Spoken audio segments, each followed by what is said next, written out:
Tervetuloa seuraamaan Kotiin podcast. Tänään on aiheena korot ja erityisesti asuntolaina ja korkokatto. Mitä otettava huomioon?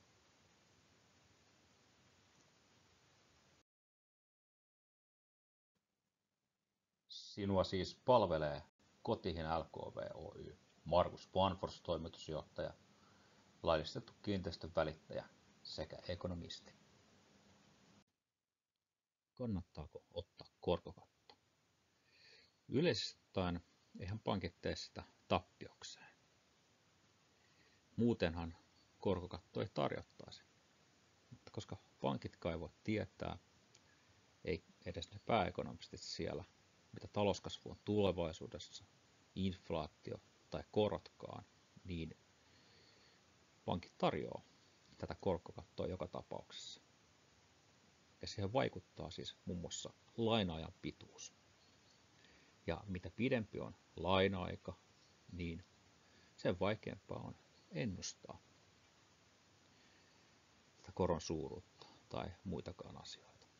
Ja tämä koskee siis kaikkia, myös niitä asiantuntijoita siellä pankissa. Pankit on siis toisin sanoen asettaneet laskelmissaan se korkokaton sellaiseksi, ettei siitä tulisi tappioita niille keskimäärin. Ja tämähän on mahdollista silloin, kun niitä korkokaton ottajia on paljon ja kyllähän heitä piisaa. Osan kohdalla pankit toki tekee tappioita, mutta valtaosan kohdalla ei. Seuraavaksi asiakasnäkökulmaa korkokattoon liittyen.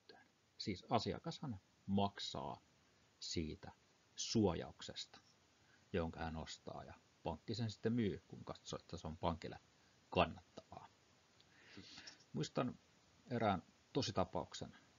Mennään syksyyn 2008, syyskuun alkupäiviin tai ainakin alkuviikkoihin, aika juuri ennen finanssikriisiä. Tuli sitten Nordeasta porukkaa ja ehkä muistakin pankeista kauppakorkeaseen tervehtimään uusia opiskelijoita. Paikalla oli myös taloustieteen proffa, joka sitten oikein tyytyväisenä sanoi, että kun siellä on sellaista porukkaa ollut pankissa, että ne on antanut hänelle korkokaton, ja korot oli toki siihen aikaan korkealla ja proffa oli tyytyväinen. Mutta jos tämä oli sitten vaikka 10 vuoden korkokatto, tai jos pidempi kenties oli, niin voi olla, että tämä proffa ehti joutua siinä pikemminkin itse maksumieheksi. Ei sitten tiedä, miten oli ja miten kävi, mutta joka tapauksessa viisaskin voi mennä vipuun ja ekonomistikin voi epäonnistua. Vaikka olisi kuinka taloustieteen professori. No, joka tapauksessa niin tämä oikea ajoitus korkokatossa on siis erittäin kannattavaa ja myös kannatettavaa. Vaikka eihän se, vaikka kuinka oikea ajoitus olisi, niin vähennä tätä maksettavaa pääomaa, vaan tuo siihen lisää.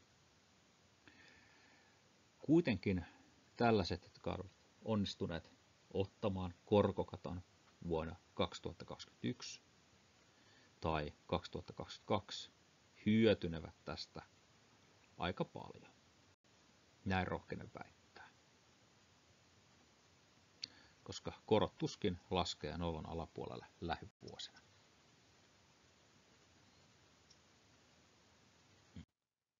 Suositus. Suosituksena itse en ottaisi näillä koroilla korkokattoa. Lisäksi sellaisenhan saa tarvittaessa myöhemminkin, jos niin hyväksi näkee.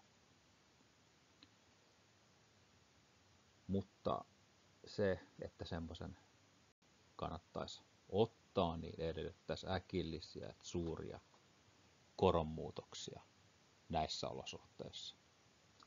Ehkä myöhemminkin, että se olisi kannattavaa. Korkokatto. Vinkki. Vinkkinä suosittelisin tasaerälainaa.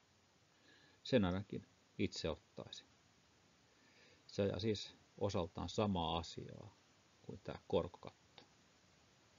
eihän sitä täysin korvaa, mutta korkojen muuttuessa maksuerän suuruus pysyy samana. Ja se ajaa valtaosalle tämän saman asian.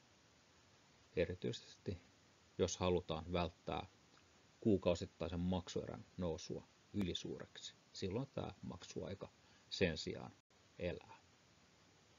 Lisää rahanarvoisia suosituksia ja vinkkejä saat, kun otat yhteyttä Kotiin LKV Oy. Moi! Kiitos ajasta tällä kertaa, ja jos asia mietityttää, niin ota yhteyttä Kotiin LKV Oy. Moi!